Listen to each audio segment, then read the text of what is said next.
Hello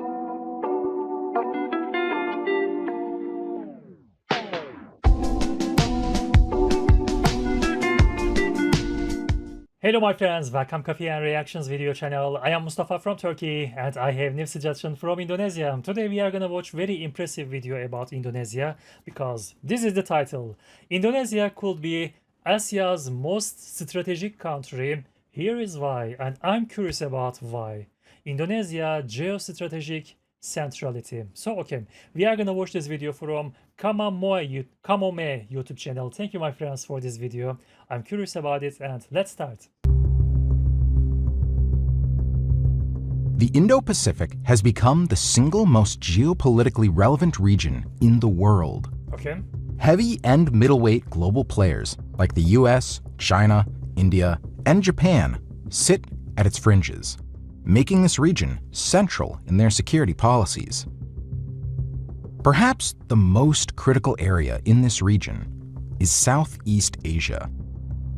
At its political and geographical core is arguably the most strategic country on Earth. Indonesia, the country at the center of the Indo-Pacific region. Three main reasons explain the Southeast Asian nation's strategic emergence. First, the centrality of Indonesia in the global sea routes. Okay. Second, the diplomatic importance of Southeast Asia in global power balance and the US-China rivalry. Oh, okay. And third, the military potential of yes. Indonesia. And population. Southeast Asia is not only a geopolitical hub, but also a major gateway for the Europe-Asia undersea internet cables, like the Seamiwi 3, connecting South Korea to Belgium.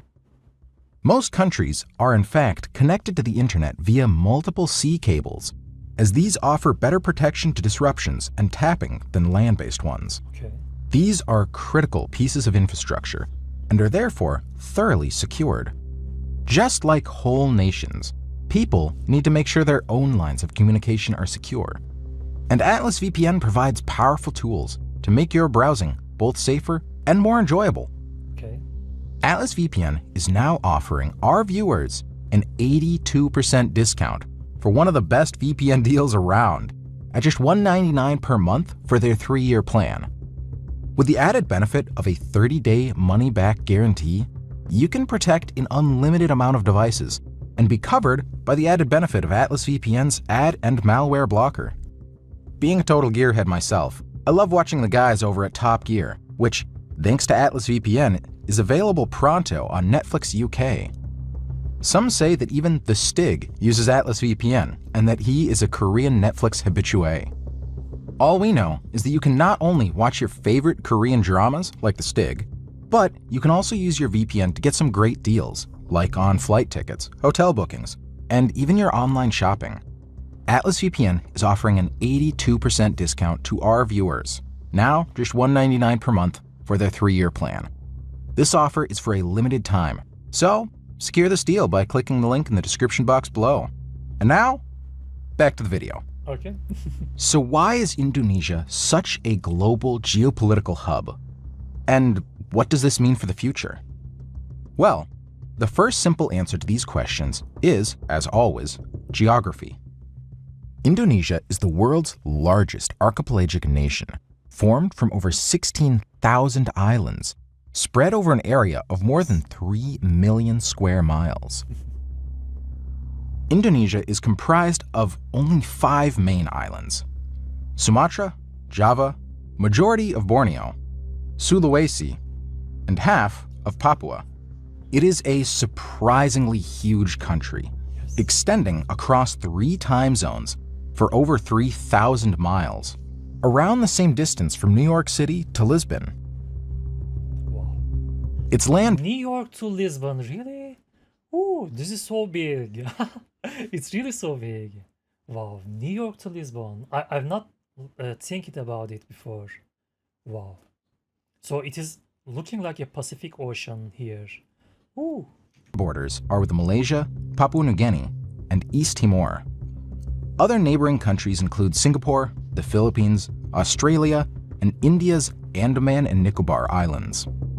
The country is also the fourth most populous nation on Earth, Yeah. with over 270 million citizens, Yes. around 150 of which live on Java, the most populated island in the world.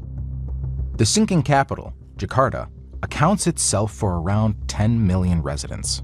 Indonesia's size and makeup present some unique challenges, which we will be talking about later. Okay. But for now, we need to ask, how does this nature shape Indonesia's strategic value?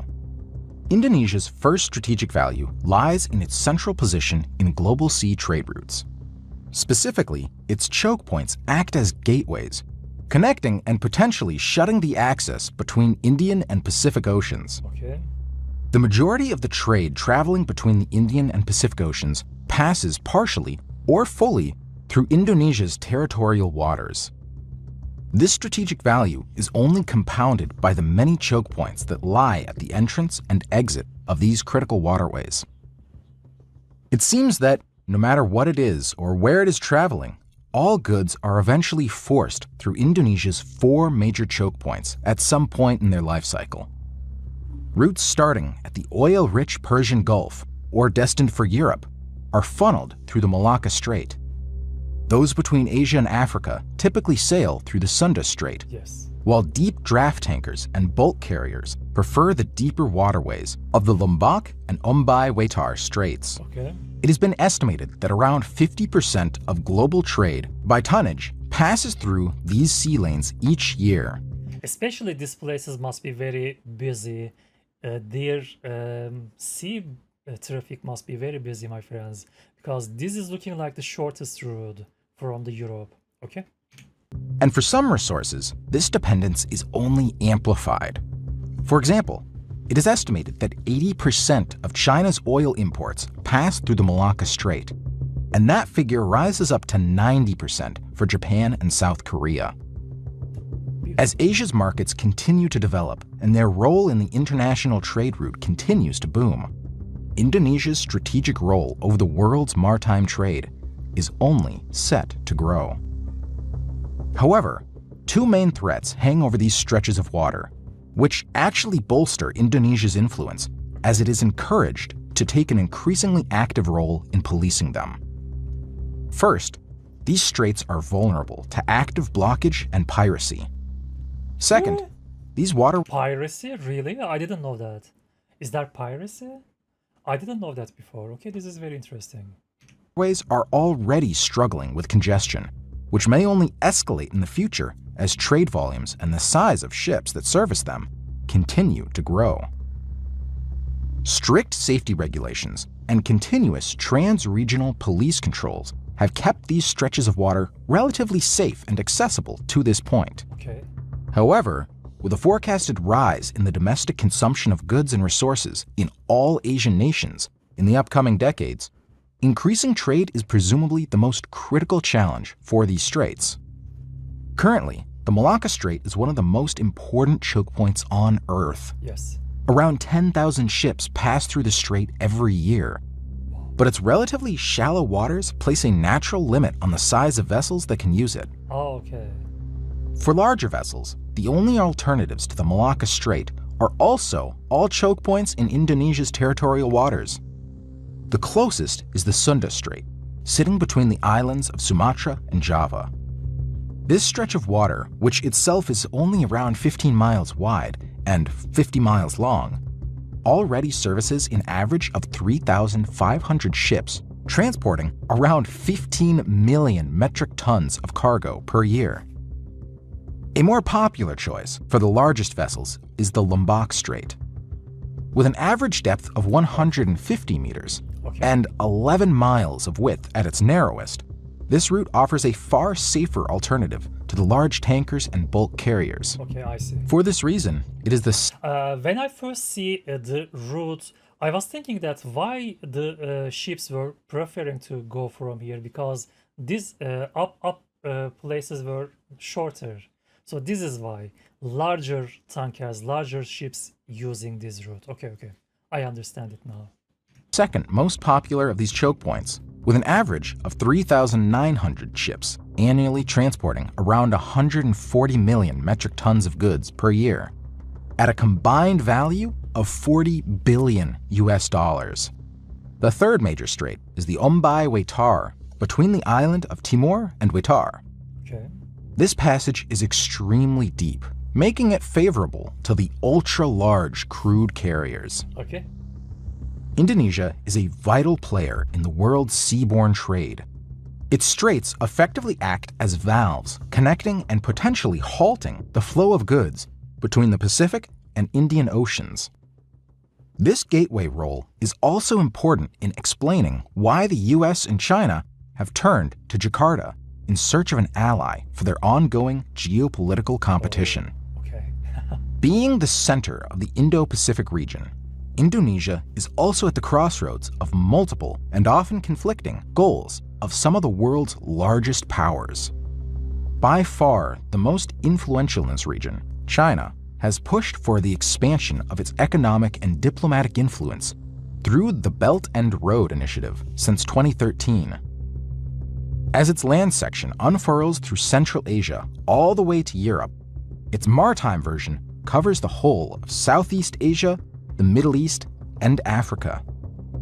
From a Chinese perspective, it is essential to bound Southeast Asia to the BRI, both as Beijing looks to create a favorable diplomatic and security environment around its borders, and to bolster its territorial claims in the region, especially on the hotly contested South China Sea. Indonesia has formally adhered to the Maritime Belt and Road Initiative, and China has been its largest trading partner since 2013.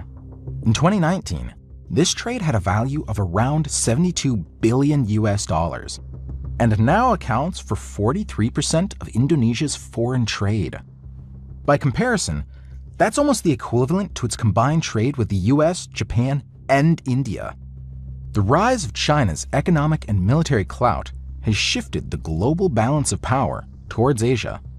Okay. America had been mostly focused on the Middle East for the majority of the late 1990s and 2000s, outsourcing its commitment to Southeast Asia through its ongoing relationships with major regional partners, such as Australia, Japan, and the Philippines.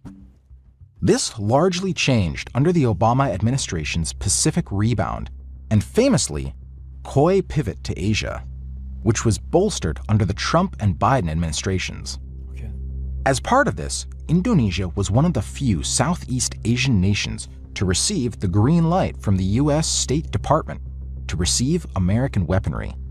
The United States also holds numerous military exercises with Indonesia, including the most recent 2021's Garuda Shield, which was the largest ever between the two countries. Conflicting foreign powers' interests have become the norm in Southeast Asia, as the area yet again becomes the focus of competing defense policy agendas from major powers eager to project their influence over each other's backyard. Indonesia, strategically placed at the center of this region and the Indo-Pacific, yet vital to its access, is in prime position to exploit this reality as This is really central, my friends. Australia, Japan, China, India. Indonesia is really looking like the center of all of those countries. Okay, this is very cool. I didn't know it before, okay? its importance only grows over time. Indonesia needs to bolster its own capabilities to avoid being used as a puppet in a foreign power rivalry. Yes. If a conflict between the US and China ever visits this region, securing Indonesia's cooperation could drastically tilt the strategic balance in favor of its ally. Potentially, Indonesia has the size and a favorable geography to turn itself into a major regional naval power. Two main policies have created the bedrock of Jakarta's maritime strategy. The first of this is the Global Maritime Fulcrum, a tangible government plan to boost Indonesia's maritime power. And the second is the Archipelagic Vision, a cultural movement that seeks to support Indonesia's archipelagic national identity. The Global Maritime Fulcrum was a foundational policy of the current president, Joko Widodo's first-term election. This policy is essential to solidifying Indonesia's strategic value between the Indian and Pacific Oceans and acts as a catalyst for building major regional maritime dominance. Of the 5 pillars laid out in the GMF, 3 focus on domestic affairs, while 2 stress the necessity of first, expanding maritime cooperation with other countries, and second, the buildup of its naval capabilities. The Indonesian Navy, also known as TNI, have planned a major overhaul of its capabilities through the Minimum Essential Force policy, I love aiming TNI. to become a green water naval power by 2024. Indonesia possesses the 6th largest exclusive economic zone in the world. With its over 6 million square kilometers of water space to patrol, Indonesia's primary security threat has always been the challenge of administrating its numerous territory and population, dispersed over such a fractured landmass. Beyond issues of nationhood and diplomacy, this has a heavy real-world cost.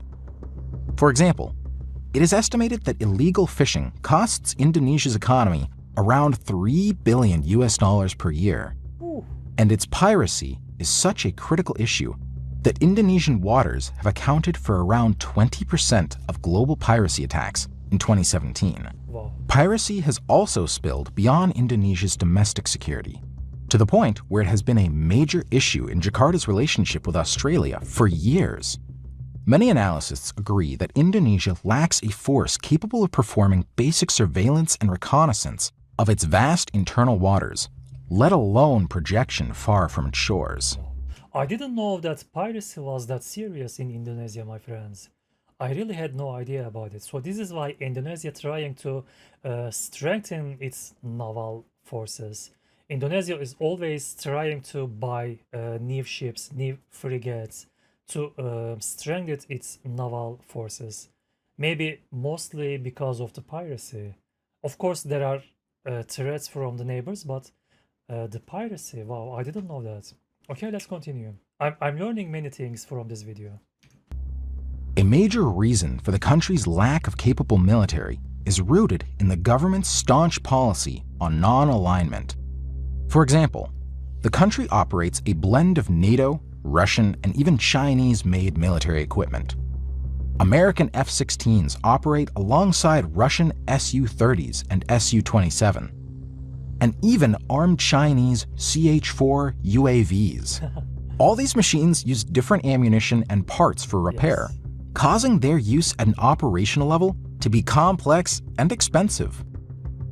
This is a cost the Navy cannot afford, as continuously constrained budgets have already forced it to adopt a policy of prioritizing small upgrades on increasingly older vessels.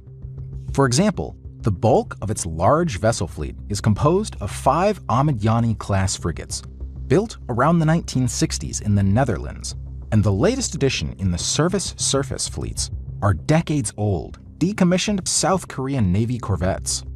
It is hoped that the proposed Green Water Fleet will solve both issues, unifying the state internally and allowing it to finally grow influence in the region. Indonesia's state ethos is intertwined with its maritime projection.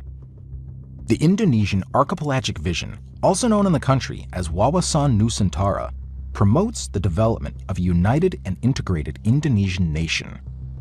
The country is physically split into many different islands, Yes. ethnic groups, and dialects, Yes. making the building of a united nation a vital, yet long overdue aspect of its existence. At the basis of Indonesian archipelagic concept lies the control of its surrounding seas.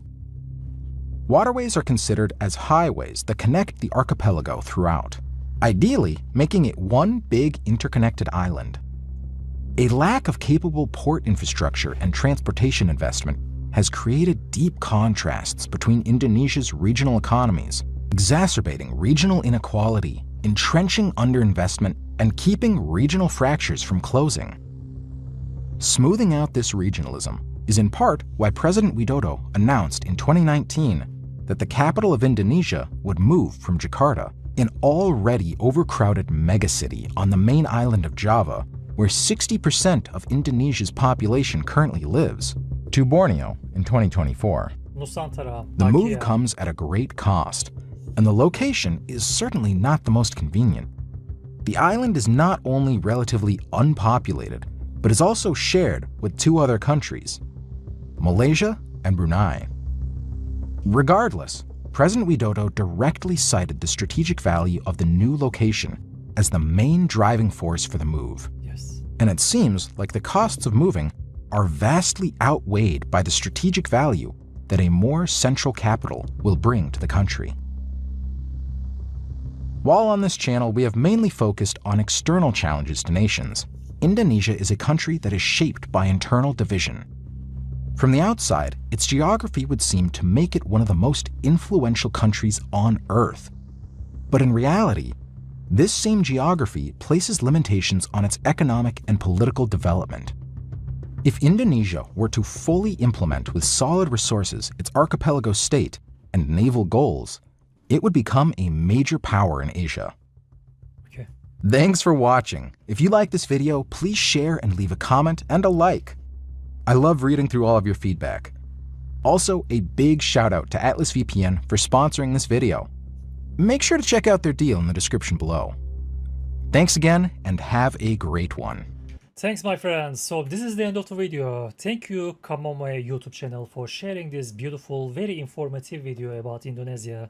I learned many things that I didn't know before. So this is very impressive. Indonesia could be Asia's most strategic country. Here is why. So now we know why. This is very beautiful. Thank you, my friends, for suggesting me to watch this video. Thank you for watching it together with me. Have a nice day. Take care of yourself, and let's see you in the next videos. Bye bye.